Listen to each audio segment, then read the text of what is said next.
Harry. And I'm Red, and welcome to the Loot Drop. Today we're talking Gotham Knights locked frame rate. There's so much barely news that the title no longer makes any sense. But first, our big story. Bayonetta's original voice actor is not returning for Bayonetta 3. Sorry, Rad. Helena Taylor revealed that she isn't returning as the voice of Bayonetta because she was offered only $4,000 for the role. That's crazy. Hasn't Bayonetta made like $1 bajillion or something? On Twitter, Taylor urged players to boycott the game and instead donate the money to a charity of choice. According to a report from Bloomberg, people familiar with the situation have disputed her claims, saying she was offered between $3,000 and $4,000 per 4-hour session with a minimum of 5 sessions or around 15K. But even that, I don't know, it seems low for such an iconic role. Now, this isn't the first time voice actors have spoken out about their unfair working conditions and pay rates. In 2016, voice actors held a strike that went for 300 days. The US Screen Actors Guild declared a strike against Activision, EA, Warner Brothers Games, Disney character voices. We're talking big name companies. They fought for better pay and better working conditions. Basic stuff, really. They were fighting for the same basic rights that TV and film actors receive for acting. And if you're thinking, well, voice acting's like easier than acting because you're just using your voice, well, I'd have to hard disagree. Some voice acting sessions go for 4 straight hours, leading to permanent vocal cord damage. You've also got to think about the kind of work that these voice actors are asked to do. All right, I want you to scream as if someone threw a grenade at you. Ah! Okay, scream as if you just saw the Yeti. Ah! Okay, scream as if someone threw a grenade, but turns out it's a rock. Ah! Now scream as if you just stubbed your toe. Ah! Scream as if you stubbed their toe. Ah! Scream to the left. Ah! That was right. Scream as if you just found out where your elbows are. Oh! What kind of game is this? Okay, that is your pay. Oh, but I did get that coffee. Anyway, good job, bud. Wait.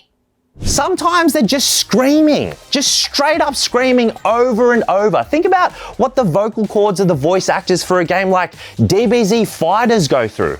It's insane that they aren't compensated for their work. Now, think about your favorite video game characters. Can you imagine them voiced by anyone else? If the eyes are the windows to the soul, the voice is the slippery dip. They're so fun and modular and can really connect a listener to the core of a character, and it's not easy to do well. It's a craft that's honed over time and requires so much expertise and raw effort to deliver a truly outstanding performance. It's absolute insanity that voice actors such as Helena Taylor are not compensated fairly for their work. Now, I know you all care about voice acting. Think about how gamers responded to Chris Pratt's Mario in the Mario movie.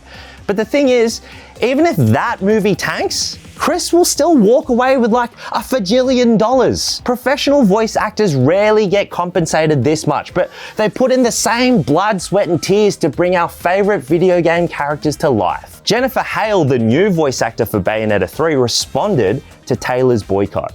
As a veteran voice actor and strong advocate for voice actors' rights, she responded quite diplomatically in the following tweet. I am under an NDA and am not at liberty to speak regarding this situation.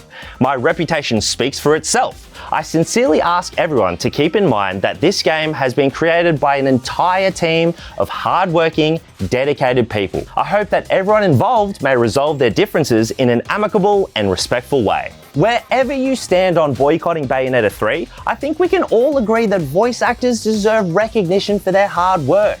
Now, for some homework, I want you to find a clip of your favorite voice line from your favorite game. Post it on all your socials and tag the voice actor.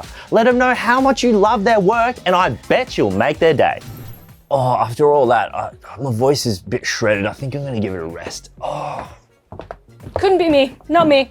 I work my voice out 6 times a week, and Gotham Knights will not have a performance mode on consoles. That means it'll be locked at 30 frames per second, which should show off how beautiful the game is. But for any of you who like a smoother, snappier experience, I guess you'll have to play it on PC. Gotham Knights executive producer Fleur Marty shared the news over Discord, citing the game's untethered co-op experience and highly detailed open world as the reason there's no frame rate toggle option. Untethered co-op experience. Hang on. Which one? The 2-player campaign co-op or the coming in November 4-player standalone co-op? Didn't the Avengers have co-op and also run at 60 frames per second? Also, what about if you're not playing in co-op? Why does it have to be locked at 30 frames per second then? It doesn't need to be all the time. And they make it sound like the PS5 and Xbox Series X aren't capable of running such a graphically intense game, which I hope isn't true. And judging from what I've seen before, it probably isn't true. The current gen really hasn't even started yet. I know, all of that makes me sound like a frame rate is important kind of guy, but look, I just think the whole battle for more FPS can be a bit obnoxious. I mean, there's too much focus on just frames, and I get it for something that's multiplayer or like esport, where that kind of thing is make or break, but this is a game where you're one of 4 vigilantes in tights doing circus moves on rooftops. You don't need it. And fidelity mode kind of rules. You can see stuff way more clearly. I mean, all right, check this out. This segment the whole time has been filming in performance mode, right? Now watch this. How good is that? Now this is fidelity mode. And performance mode doesn't even compare. Having more frames per second doesn't guarantee a good experience. I honestly think people are just upset that they're being robbed of the option to turn it on and off. Just like this. How good is that? Hey, oh, unexpected. I'm really good at clicking. Brad, stop it! No! No, I'm done. It doesn't get better than this. Now, For the segment where we share use to small to elaborate on but to big to ignore. It's barely news. So nailed that.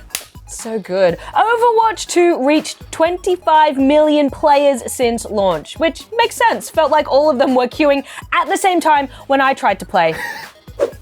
It's Haley News. Michael Key, the voice actor for Toad in the upcoming Mario movie, confirmed that Toad will sing. I'm not sure if my ears will be ready to hear the shrill screech of Toad singing, but who knows? Maybe Toad's got pipes. That's barely news! Yes. League of Legends and Valorant developer Riot Games has acquired Wargaming Sydney and renamed the studio, wait for it, Riot Sydney. Oh. It's barely news. Has anyone seen my On a LinkedIn post, the Splinter Cell remake director David Grivell revealed that he has left Ubisoft. Grivell worked on Splinter Cell Blacklist, Assassin's Creed Unity, Far Cry's 4 through 6, and the upcoming Splinter Cell remake. It rarely bodes well for a game when its director leaves, so the Splinter Cell remake might be a little rough. Hey, check this out. It's barely news. Right, do you live here? I never give out my address. That's the loot drop. Coming out this week is Star Ocean: The Divine Force on PlayStation, Xbox, and PC, Call of Duty Modern Warfare 2 on PlayStation, Xbox, and PC, and Bayonetta 3 on the Switch. I want to give a huge thanks to everyone who tuned into the ABC Gamer stream last week. It was so much fun, and you're all so funny. My favorite was when someone called the beep test an Aussie indie classic. Very good stuff. Now, we'll be doing more, so tell your friends and let us know what Aussie indie games you'd like us to play on there. New Frog Detective comes out soon, October 27. Perfect. See you there, bye.